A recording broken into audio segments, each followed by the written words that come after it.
I don't accept my flaws, right? I don't self. I don't accept the mistakes. I'm working to correct them, right? Because you're not your mistakes, you're your patterns.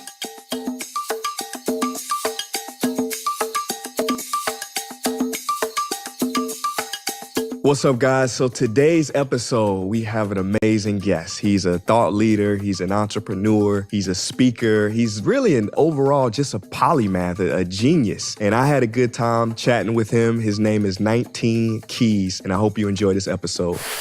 Well, listen, man. So I've been a fan for a long time. Yes, you wear so many hats. You're a speaker, content creator, investor, entrepreneur. And I think probably what you're most known for is just being a thought leader. I've heard you refer to yourself as a mix between Malcolm X and James Bond. Yeah. And I love that. So tell me a little bit about your origin story. How did you land on the name 19 Keys? Yeah, well, I was born in St. Louis, raised in Oakland. St. Louis is deeply my street side. You understand me? Where I got into the most trouble, where I got locked up a lot of times before I was 19 years old. Well, that was the time I caught my last case. And then Oakland, that's where I got a lot of my street revolutionary consciousness from. You understand me? Growing up around the Black Muslims, but at the same time, if you grow up in Oakland, you're forced to have a knowledge of self. You're forced to have awareness of history because it's everywhere in Oakland. That is the character of Oakland, the Panthers and, the different eras that came through in the political consciousness. Right outside of Oakland, you have the place where they have the most activism going on 24/7, which is Berkeley, right? So you have, growing up in it, whether you're in the streets or whether you're a college student, you're going to be immersed in the culture of Oakland, which is historical and political consciousness and awareness of reality. So you're going to have some of that revolutionary spirit. So growing up in St. Louis, in Oakland, St. Louis, you really get the country. Moved from St. Louis to Oakland. So I moved from St. Louis at 2 years old. Okay, right? Okay. And by the way, we're both from St. Louis, and we were born in the same hospital. Yeah. This is insane. Go on. So I moved from from St. Louis at 2 years old. I was in Oakland probably till around, somewhere around teenage years, where I went to middle school in St. Louis. Then I was going back and forth between my father and my mother based on a marital situation. So when middle school started, I was going to a different school every year up until college, right? So from like 5th grade to 6th grade at different schools, 7th, 8th, 9th, 10th, 11th, 12th. It was always back and forth. So some was back and forth between Oakland and St. Louis, my more high school years. And then I ended up finishing in St. Louis at Roosevelt High School, a crazy-ass high school. Yep. If you ever seen Lean on Me, that was my high school. I know it well. I know Roosevelt, yep. I first seen somebody get shot at high school, you understand me? And it was just like a normal day. So it kind of lets you know you gain a certain emotional resilience towards trauma growing up in St. Louis. A lot of people don't know St. Louis is always it's always in the top 3 of most dangerous cities in the nation. Yeah. Unfortunately, I say we because I'm from there too, and we lead in that category. It's crazy. It's unfortunate. And growing up in that, I was able to see so many different aspects of reality. I had, jobs working corporate at jobs, working at Pride at jobs, being in security at jobs, being in the streets to selling weed, selling drugs, and doing criminal things. So it's like I've seen and been around all different aspects of different characters. So I feel like, one of my gifts is empathy. You understand me? And being able to see things from other people's perspective, even if they can't see it from mine. And most times a person can't. They can't. So most people want me to be open towards their perspective, but they have the inability to be open towards mine. And so they think they have true openness, but they don't themselves. Yeah. So it's a selfish openness. But growing up, I used to go to political rallies and not see Black men there at all. So I used to grab a mic and speak for what I thought was representing my people, because most of the time it was about issues that affected my people. So in Oakland, you'll get a sea of whites or Asians out there, and it'll because of, police murder or something that happened. And I'm like, yo, where's young Black men in representation when we're talking about young Black men, right? And so I always wanted to be that person. I wasn't looking to become a speaker, right? But it was always one of my gifts. So anytime I recognize a gift, I have to use that for some purposeful fulfillment. From there was this school, Chabot College, that asked me to come speak. This was when I had like 500 followers. And I was talking to these students that I coach in my program about how, and they helped me realize, like, the first time I ever had a moment of like virality was the moment that I actually invested into my skills and gifts, right? And you're putting out content all day long, but it wasn't until I actually put money into it and hired a videographer. That first piece of content that I ever hired somebody for, it went viral. Wow. And almost every piece of minutes of that went viral consecutively, right? And so from there, I never dropped the ball on investing in myself and picking up my gifts and skills and talents. Why do you think that was? Why was it when you invested, then something changed? What happened there? I think it was flow. You know, one thing I've been big on is flow, right? Like flow, you know, it can be being present, but also being purposeful. And I think in that moment, I had a vision, right? And this vision was, I wasn't just speaking to those students. I was going to go in there and the students was going to be in an experience of watching me speak to the world, right? So I'm in this small room where the students are listening, but we're going to capture this for the world to see. And so, you know, it's like in physics when they say when you observe an atom, it changes. I believe that's the same thing with attention and people are with cameras. When you feel like you observe, people clutch up, right? They can't perform the same. Whether that attention is happening in present. So for me, you know, I just felt like I was in flow state of being an observation that this is something that is going to help affect and make change within the world. And that development of that skills and that journey towards mastery, you understand me, allowed me to, you know, appreciate that moment, be in the flow, right? And actually put energy of intentional investment dollars, right? I just feel like it was the perfect storm to magnetize that moment. Love that. And I love what you say about flow because now that you're saying it, I see that's exactly what it is. When you speak, it's spontaneous, it's extemporaneous. Flow is some energy from, I believe, from the divine when you're really tapped in. They say, it's funny, I was reading something the other day, Malcolm Gladwell, you know, he's got the 10,000 hours to become a, you know, master. He said, if you're actually in flow, you can cut that in half to 5,000. Because that flow state is that direct connection. Right. Tell me about you created something that I love. It's called high-level conversations. Yes, sir. What is a high-level conversation and compare it to a low-level conversation? I think most people have more experience with low-level conversations than they do high-level. The low-level conversations are the average conversations that are built around gossip, you know, nonsense, distraction, escapism, entertainment, conversations that don't lead anywhere, conversations that don't give you an overview of things. See, but even in low-level conversations, to give you the actual definition of like low-level is more so the micro, it's the details. Where the high-level, you know, is giving you an higher observation of reality in life. So it can be without my own opinion. It can just, I'm just giving you a high-level overview, right? So most people are not used to, you know, understanding things from a high-level perspective. Most people try to learn through the details. And the details can be the worst thing to learn from if you don't already have a high-level perspective to build off of, right? When we're learning from, you know, one thing I like to teach is learning how to learn, because most people don't know how to learn, right? So when you're learning, you're going to learn from the details or you're going to learn from the high level. And the details work better when you can just be in centered focus and you're just going in trying to extract the knowledge. But if you don't have structure to start from, you don't have any knowledge in the first place to understand it, it's going to be hard and none of it's going to compute. It's going to fall off. So first, your goal is to get the overview of it. What is the actual high level of it? You understand me? Then once you get that, you can start adding in the details of understanding. So it's like casting a large flashlight on the whole thing. Then you can sort of center that into like a laser and get the details. But most people start with the details and be like, I just don't get this.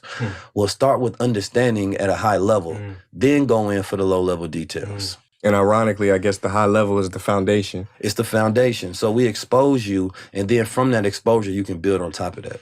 One thing I've heard you say is, and correct me if I'm wrong, I don't want to misquote you, but you said that knowledge of self starts with understanding that you are God. Yes, sir. I love this, and I think it's something that a lot of people don't understand. Can you clarify a little bit what you mean? Yeah, the funny thing about reality is so many people have so many different definitions of God, but it really stems from all of the same thing, consciousness, right? However you wrap it around. When people talk about God, they talk about the creator of movement, the creator of life, the creator of all, right? And so when you're talking about that, you are saying that there's this source from which all things stem from. And you believe that source from which all things stem from is the grand designer of all things, which you consider to be called God or Allah or whichever language you decide to utilize, right? So for me, when we're talking about knowledge of self, right? Who are you? Which is a question that most people do not deal with.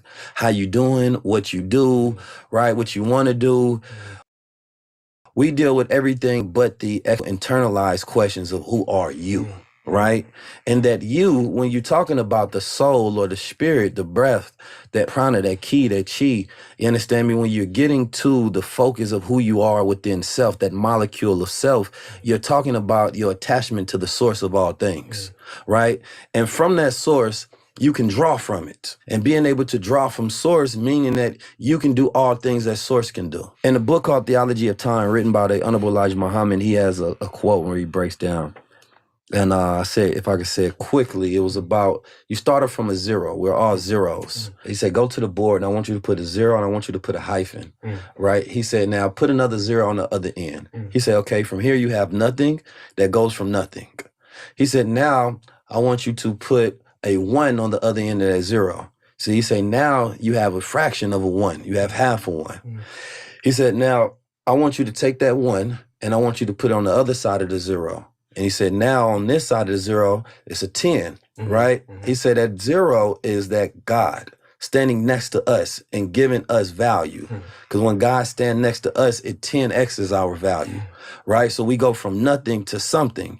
And then when you add more zeros, that is more people that you're bringing into the knowledge of God and the knowledge of self, right? People who were once nothing. So without knowledge of self, you are nothing. You don't have the capability of utilizing your mind, utilizing your spirit, utilizing your will, bringing things into existence. But when you teach a man, something happens profoundly. He knows how to use his mind. All of a sudden, he can conjure his visions and his dreams into reality. So what most people are doing when they're teaching people is that they're trying to give them the presence of God to stand next to them, give them the reality of God.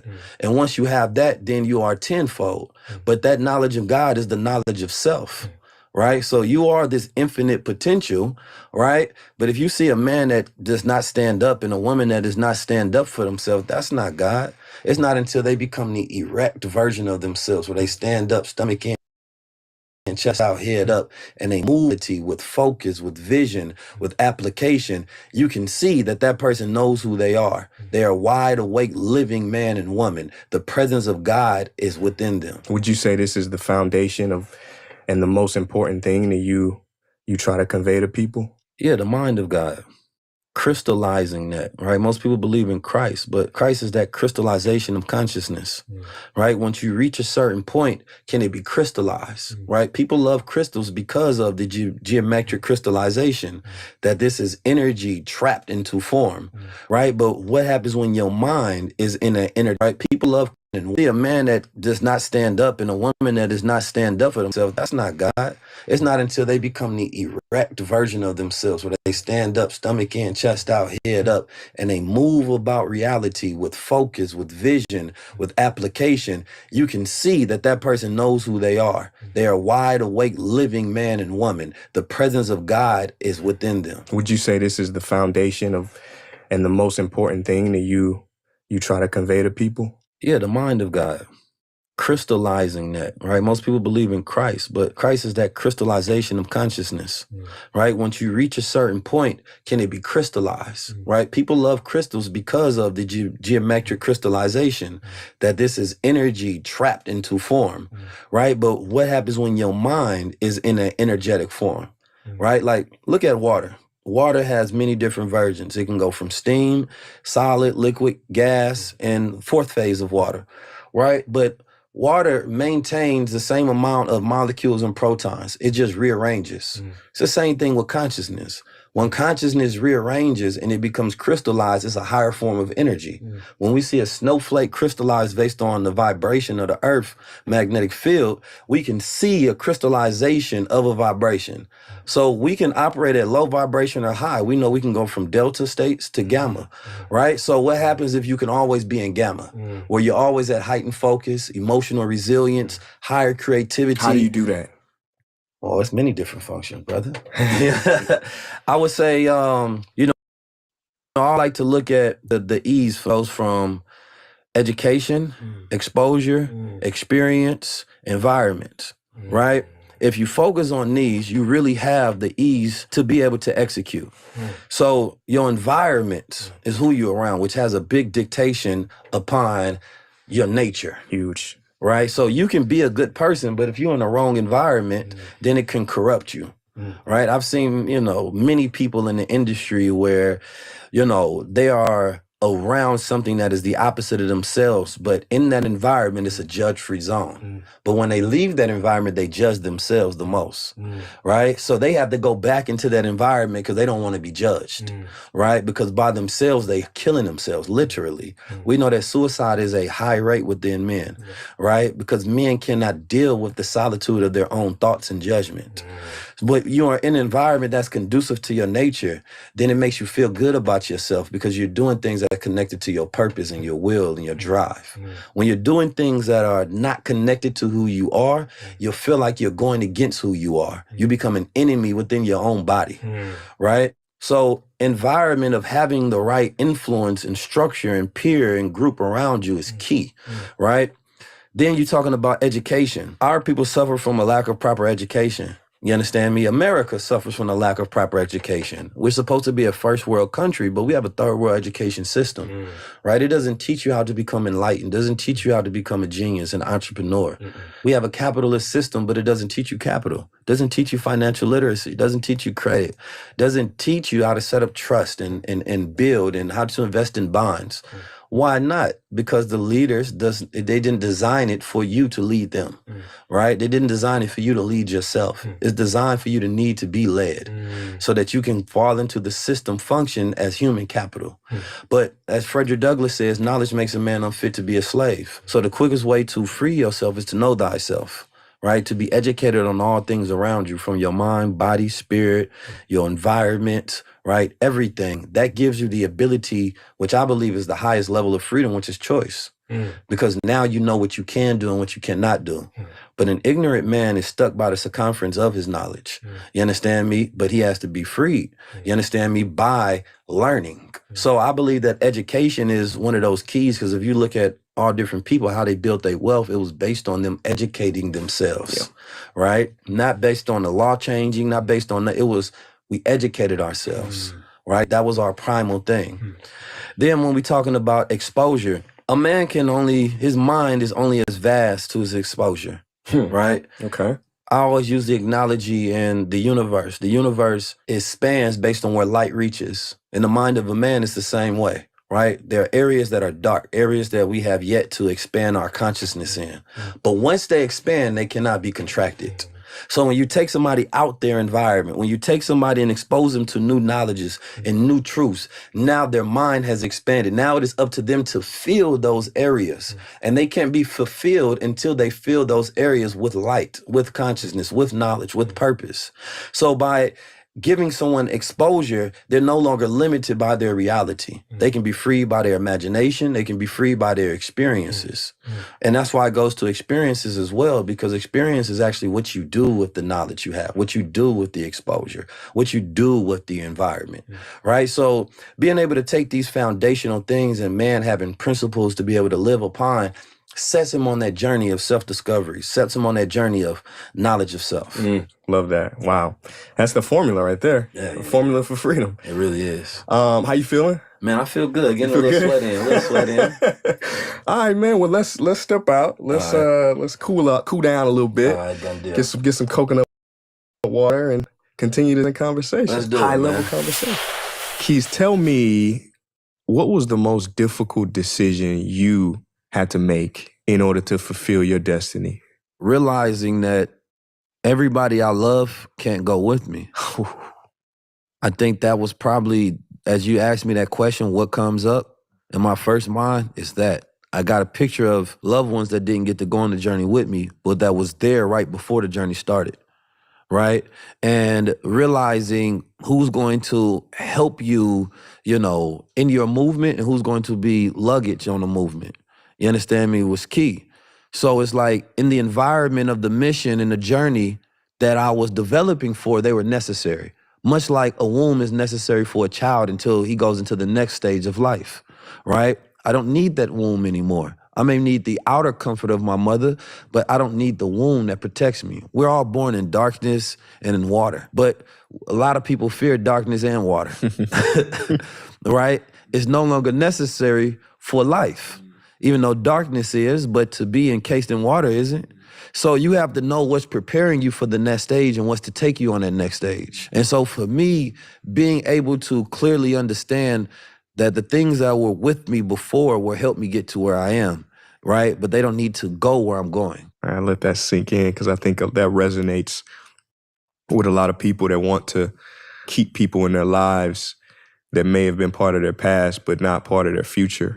And it's so important. I think you talk about auditing a lot, and I do too. And to audit your life and to ask yourself, is this person an asset or a liability? Because like you said in the sauna, environment is key, right? You look at the old saying, man is a product of his environment. Environment is probably the most crucial aspect to success. Mm-hmm. One thing, I saw a video of yours the other day, and I thought it was super clever. Tell me, what is old age? I run across people all the time talking about they're old. And I've always had this concept about age that I just felt like didn't quite make sense. When you ask a person, they be like, yo, man, I'm about to be 60 years old, man, I'm getting old. I say, well, you remember when you was 19? That's an old age to you now, right? You've been there, you've done that. You understand me? To go back to that level of education, experience, and ignorance would hurt you. You couldn't use that old age, right? And we as human beings, we have biological functions that we grow into. We reach peak level creativity at 50 years old, right? Our brains change patterns at the age of 25, right? So everything about us becomes new, but we don't get a manual on life, right? So we don't know and we don't get new instructions for the new ages that we grow into. So when I get to 40 years old, that's going to be a new age. I'm going to need new instructions on how to deal with this new age. Wow. So I don't believe in old age in the sense of that's what we're going into. Old age is what we came from. Most people, even language is unfair because our language doesn't look at the future as an arrow pointed forward. Some people languages look at the future as an arrow pointed backward. Some people directions is northeast, southwest. So based on your language and programming and indoctrination in society, you can have an unfair reality, right, that can make you feel depressed about the future. So I try to get people to change their language, which changes their viewpoint of reality and how they express. I love that because a lot of people listening may know I got my degree in cultural anthropology. And anthropology, which is the study of people across time and space. And one of the principles in anthropology is called the Sapir-Whorf hypothesis, also called linguistic relativity. Your language determines your reality. Give you an example. In a tribe in Africa, I think they're called the Himba tribe. They don't have a word for blue, so they can't see it. That's powerful. When they showed them shades of blue to green, they said it was all green. Because they didn't have a word for it. The words that we use determine our reality. I tell people all the time, there's no such thing as failure. It's just experimenting. Mm-hmm. But when you hold on to these words, it affects you. Right. It changes your brain. It changes your mood, changes your energy. Mm-hmm. So I love that, what you're saying, how you look at age. That's a new age that I'm going into. Yes. To learn new things. Yes. Love that. Yeah. Every level of consciousness comes with a new language. You don't speak the same language as your old self because you don't express yourself the same way anymore. The wealthy man doesn't speak the same language as the man that is impoverished. He's learned new languages because he learned new ways to move. So, understanding language that we utilize and being multilingual, right, is key. No matter who you are, being multilingual is key. Speaking one language is a handicap, whether it's one language in English, because even when we speak English language, you still don't know all the words. Yeah. So you can't even fully express English language, right? It's going to be based on your education level. Being multilingual is speaking a mathematical language, which is intellect, rationality, thought, right? That's the language of God. God is very rational. Everything that he created has a purpose. That's rational thinking. Nothing in our nature that we found yet that does not have a purpose. When we look at Fibonacci sequence and we look at golden ratios and geometry, we find the blueprint and the thumb and the signature of God there, right? All this stuff was made mathematical, right? It wasn't made wildly, right? In the sense to where we consider wild to be savage.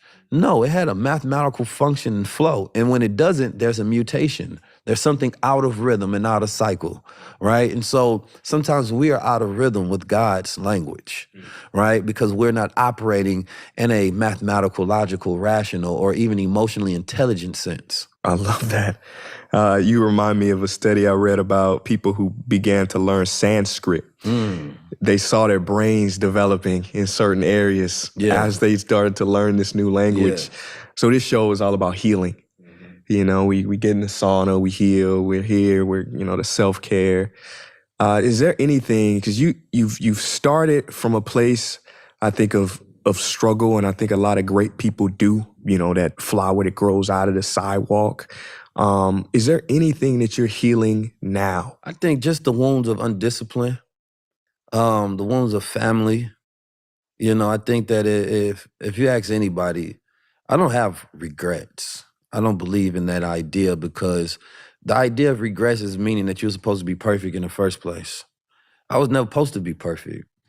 The problem with regrets and things of that nature is that society places upon you perfection and you don't meet that expectation. So you have these regrets, and then it creates insecurities. Mine is more so when I think about family, right? And I think about my own and wanting to live up to the maximization of my potential and knowing that the only thing that stops me is my own discipline, right? So these is what I'm battling with, becoming that greater version. But as I was listening to a book the other day, it said, if a person wants to become like a monk, what's going to happen before that is they're going to be their most undisciplined self, because now they're going to go through this journey, right, of getting rid of all those things to prepare them for what they want to become.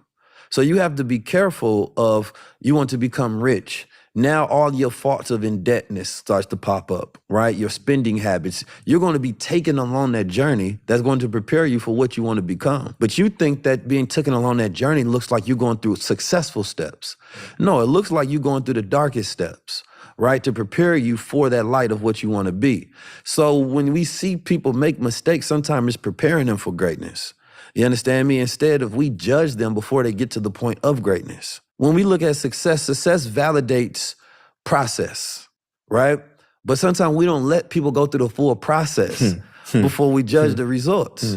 So I'm one of those people where I say, don't try to tell me I'm not perfect, right? Perfection is a state. And if you reach perfection, the only thing left is imperfection. If you got something that's perfectly still, if you move it just a little bit, it's no longer perfect, right? So I don't believe in perfection. I believe in looking at people as real human beings, right? I expect the shadow self. I expect flaws. I expect mistakes. I expect lessons. But what I respect is the person that strives to be better, right?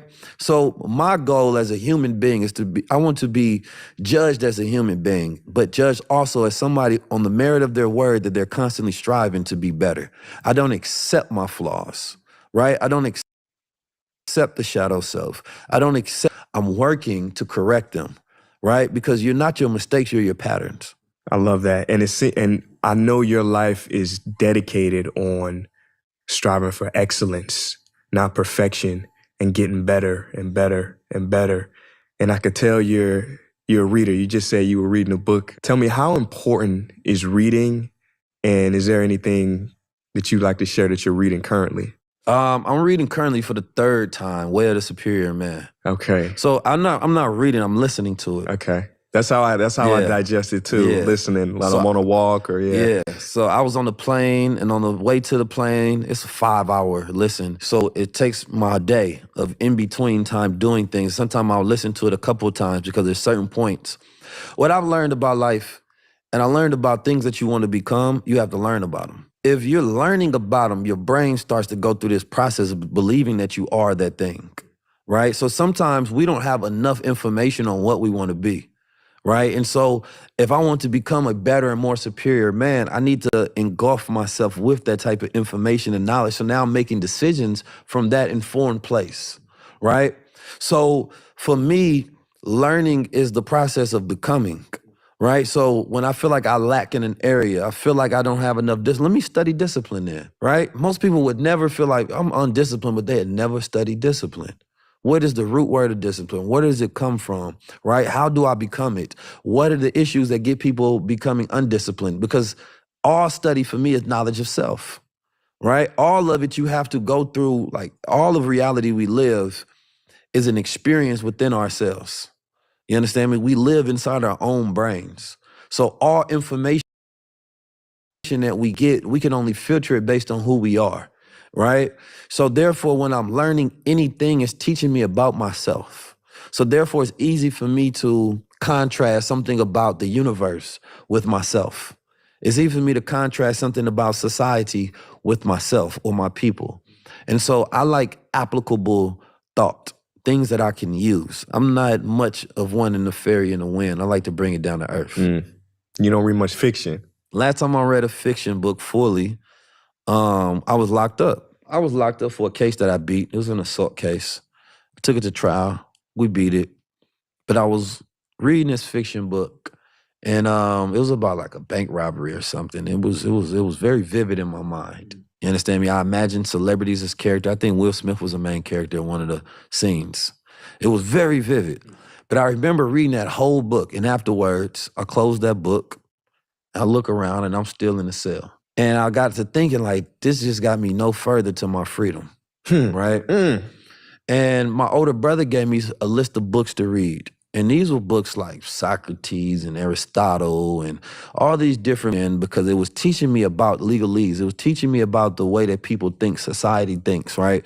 Perception, a bunch of different things. And I could use that thinking for the strategy, right, of beating my case. So once I got that not guilty verdict, I decided that I didn't want to read anything that wasn't applicable to my freedom and power. So I haven't read a full fiction book since. Wow. I'm actually the same way.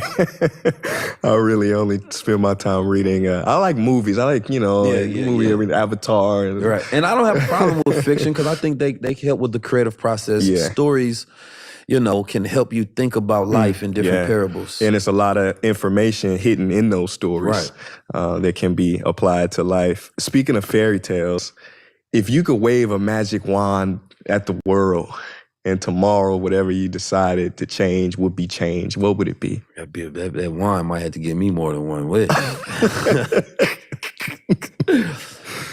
I guess the easiest one that I feel like solves so many issues would be giving the world enlightenment. Because I think that the world faces the issue, the only reason that there could be oppression, only reason there could be slavery, only reason there could be poverty and ignorance and crime and violence and mental illness and ailments and things of that nature is because of the lack of enlightenment that exists in the average person.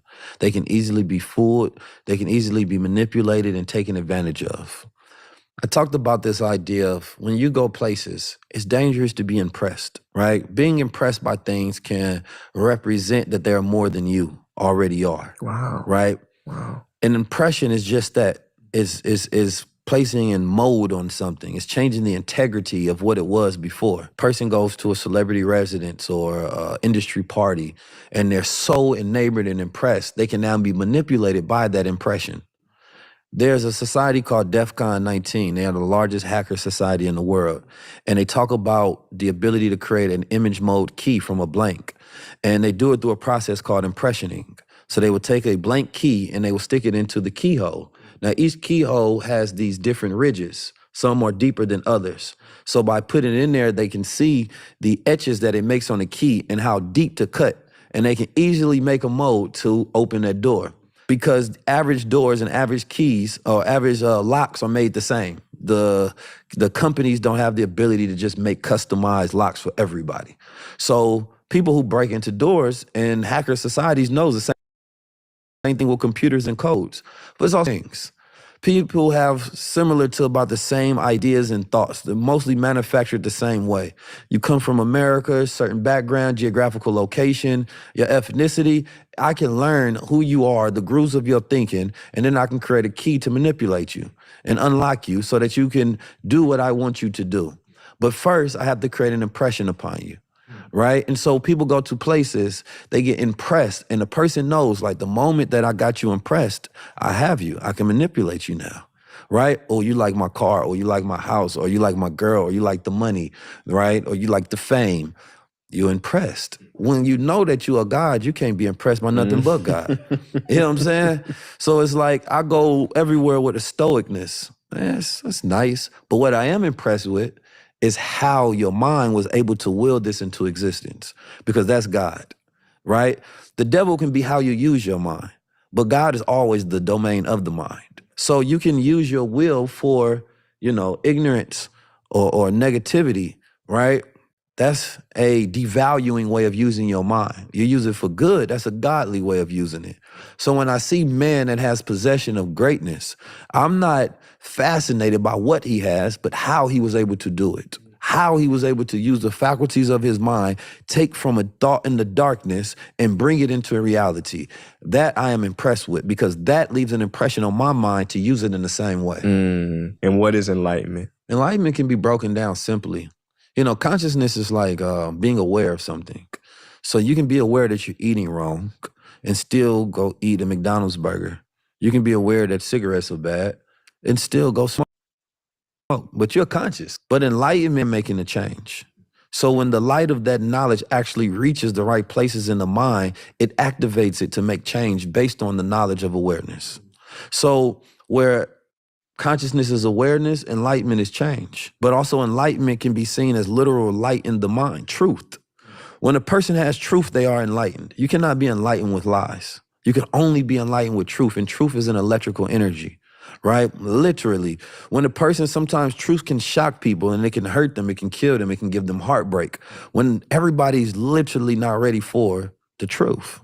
But it's a shockwave that will send across the planet Earth when everybody becomes aware of the truth of reality and have the energy and the mind to deal with it, and they're enlightened enough to make that change. Is the truth of reality, as a lot of religious and spiritual traditions say, a oneness with all beings? I just did a mastermind with my brothers and my father and a couple of my friends, and it was called the Mastermind of Intellectual Oneness. And it comes from, number one, because some human beings are radical in their oneness with animals, radical in their oneness with plants, sea life, the environment, but they don't have oneness with human beings and human connection.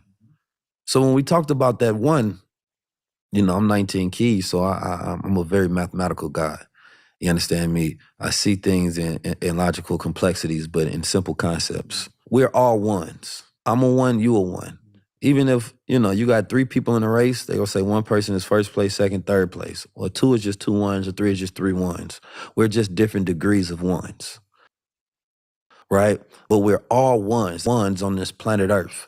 But each person reaches different degrees of their oneness within self.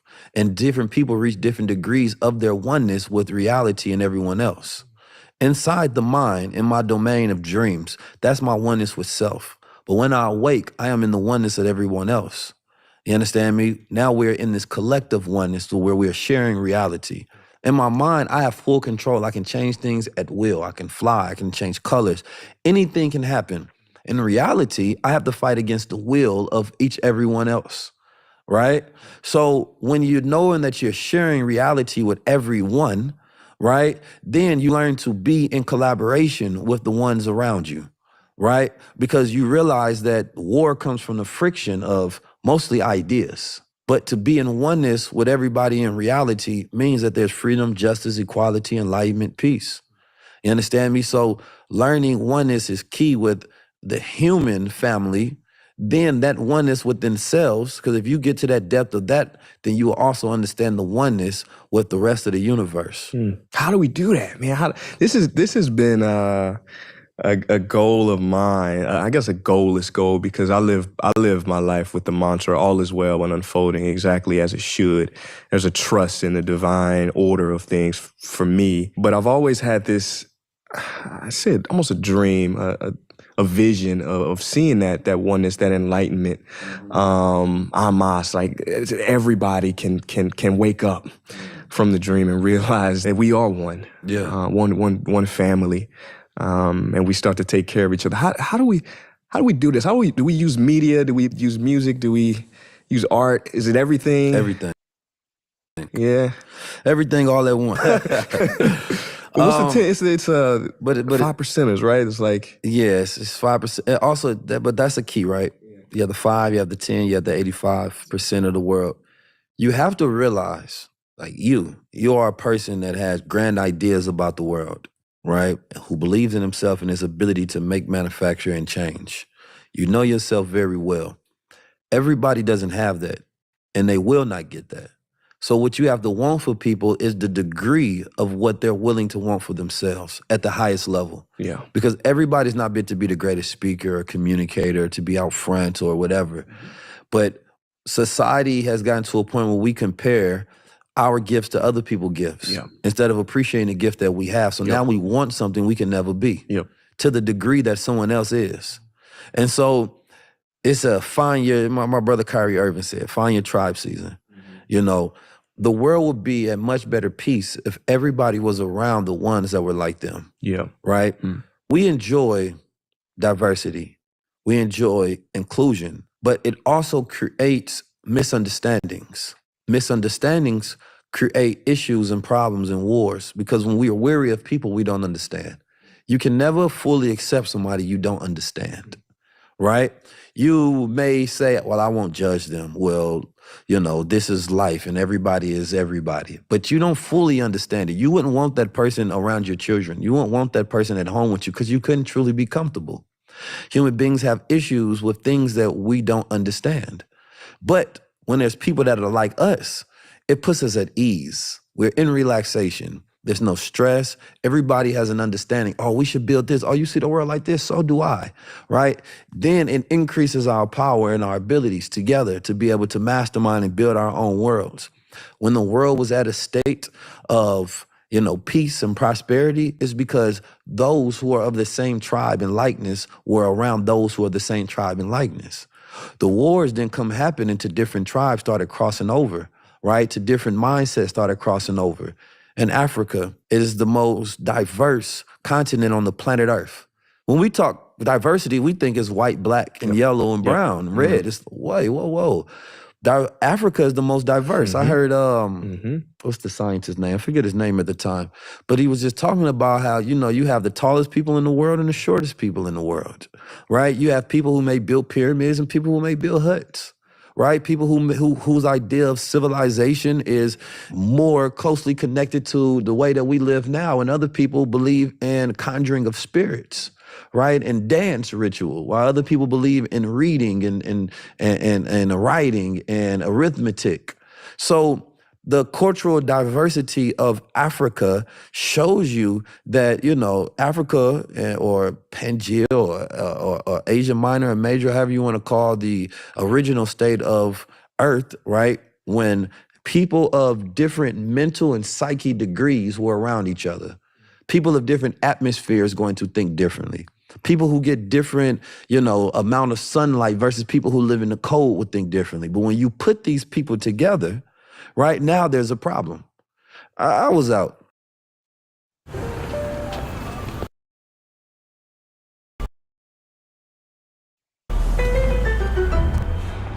You won't find this restaurant the other day. It's freezing cold to me. I got the hoodie on, joggers, I'm freezing.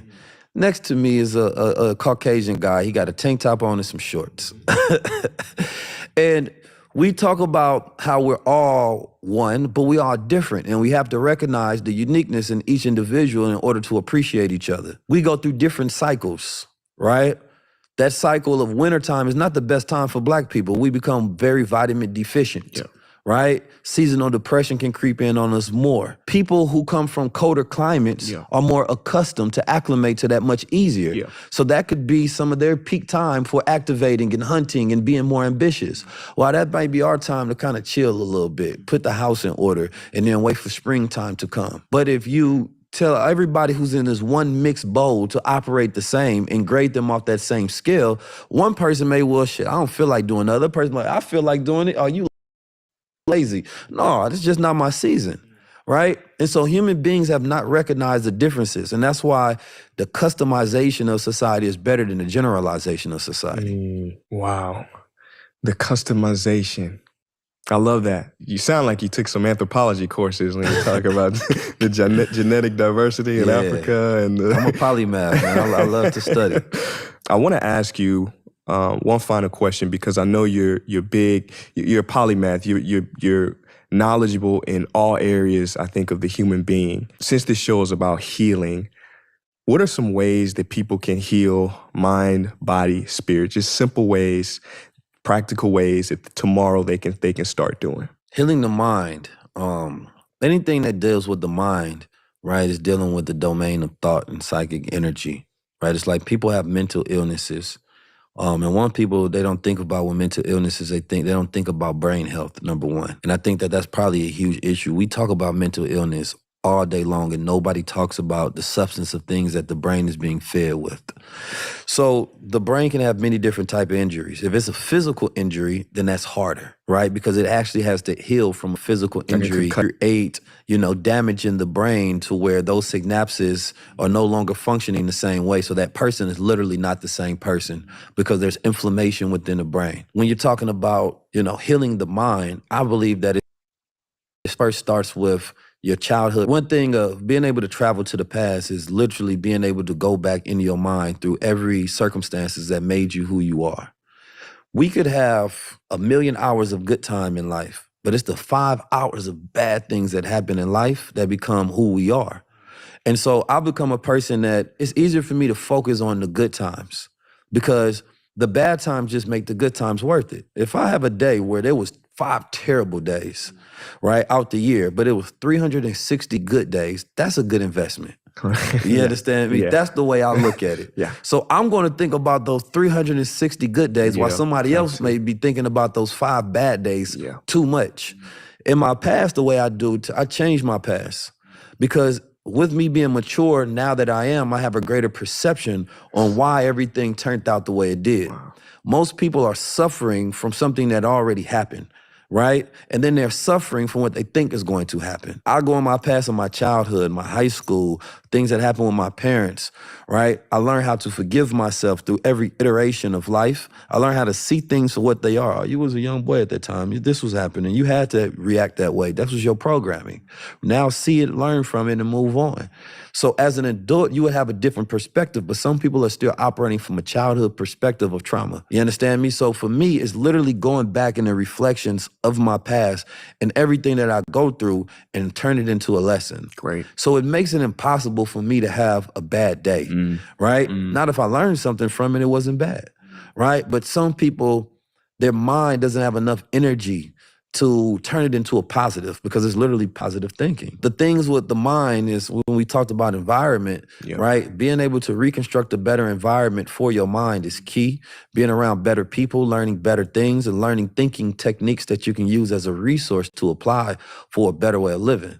So the anything in the mind has to be dealt with the mind, but it also deals with the gut, right? It also deals with what you eat. You can think positive, but as you eat negative, it cancels it out. Would you say what you eat is either information or inflammation? Yeah, it's either information and inflammation. Inflammation comes from the light of the foods that we eat, right? So our body eats light, right, from the food that we digest, solar energy. And that energy is telling the body what to do with that light, where to fix it, make the cells over here, right? Blood flows over here, cleanse yourself over here, strengthen the immune system here, right? But when you eat, inflammation, right, that's the body immune system attacking itself, literally. So the body is consuming chemicals. Oh, what's this? What's this you brought? I can't do nothing with this. right? So now your body's called the police. It called the white blood cells over. White blood cells start shooting stuff up. It's shooting the good stuff and the bad stuff. Now you get inflammation. You understand me? Yeah. So now it's a problem. But if you would have sent to some enlightenment, it would have been all right. That happened in the hoods of America all the time. I love it. People falsely call the cops. Yeah. All of a sudden, somebody dead. It wasn't even no problem. You understand me? But if it was only called in circumstances to where it was needed, then it would be seen as a good thing. Wow. So when you are falsely calling the cops in your own body, you know what I'm saying? Got cardiac arrest. What a visual. I love that. You know, same thing with the body. The body and the mind are one, really. Yes. But if the body doesn't have energy, because sometimes the body can make up for what the mind lacks. Sometimes the mind lacks. But if they both lacking, then you don't have source to pull from besides spirit.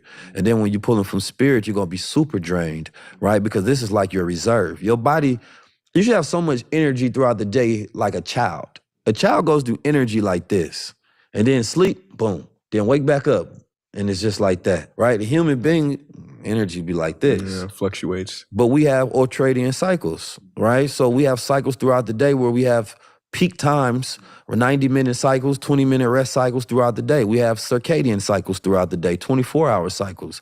A woman has Ophidian cycles for a menstrual cycle, right? Then we have seasonal cycles. So being in tune with the cycles and the rhythms of life will help you understand that I'm stressing during the time I'm supposed to be resting. And that's the only reason. The only reason I'm stressing is because I'm trying to work through times I'm supposed to rest. Yeah. But if I rest and get back up, I'm back at peak performance and it feels like flow again. So human beings are out of touch with nature and the rhythm of nature. And that's why we have so many issues. 19 Keys, you have dropped a lot of gems on us today, and I appreciate you coming by and enjoying the sauna and the coconut water with us. Where can people find you if they want to learn more about the things that you say and talk about and learn from you? Well, I have high-level conversations. You know, fortunately, we was able to make something that we was taught, you know, wouldn't be successful, right? Long-form content of intellectual entertainment, right? And so you can go on there and we have many different subjects of conversations that we have that reach millions of views on YouTube. And it's been a really great cultural phenomenon because people of all walks of life have been like, yo, this is what we've been missing and we need this. And that's probably been my most beautiful experience with that period. You know, I've written many books. One of the main books that I have out that people love is Paradigm Keys, Solution-Based Mind Reprogramming. It's a simple read, but it's an easy 1, 2, 3, 4 step that a person can get into that is applicable science for the mind. We also, of course, have our products, right? So when we talk about brain health, we have our mushrooms where they have the sports moss that's going to increase that adenosine triphosphate to where you're getting that energy boost within your body and getting oxygen, decreasing that lactate acid buildup, balancing your hormones and things of that nature. And that's that sports moss. And that one is a very powerful one that people love. I say 2 a day, go work out, go live life. You're going to be energized throughout the rest of the day. And it's also a natural nootropic as well. Same thing with our smart moss. Adderall is having a shortage. We shouldn't be doing Adderall in the first place. But if you want a calm, good focus, right, take some of that sports moss. That's going to be good for the brain. Regenesis, you know, helping with the remyelination of the brain, the sheath around the axons to where your brain can flow and get electricity between thoughts and thoughts. So I think that one is super key. And then, of course, just all the other benefits that it have. And, of course, one of our main products that people love is Gold Water. One of the things that people purport the most is about lucid dreaming, right? There's people that go their whole life where they don't dream in color. Some people don't dream at all, and some people have never lucid dreamed. So, you know, it helps with that electrical activity within the brain and the body. We're born with 0.02% of gold within the body. So scientists found out that they believe that it helps electrify the nerve endings and decrease inflammation within the body. In ancient Egypt, they used to take it as a elixir of immortality. Even in the UK in the 1800s, they used to give it to people to help them get off alcohol addiction, right? So if you think about what happens during alcohol, it floods your system to where your electric circuit's short. So if you have gold in your body, which is a superconductor of electricity, then it's going to keep that electrical flow going. right? So, just thinking about ancient science to modern man. Yes. You understand me? And then, of course, I do weekly coaching called Mental Engineering, where every week, so let's say 2023, that's 52 weeks of mental, business, financial, physical coaching within our program. So, I try to create a whole entire environment and lifestyle for people to be able to step in once they tap into these high-level conversations. You are a gift to this planet, and I want you to continue to speak, to have the courage to speak, continue to learn, stay humble, because you're doing amazing things on this planet, and it's an honor to finally meet you. And I hope we can collaborate on some stuff in the future. Yes, Thank you sir. for being here. Thank you for having me. I appreciate you.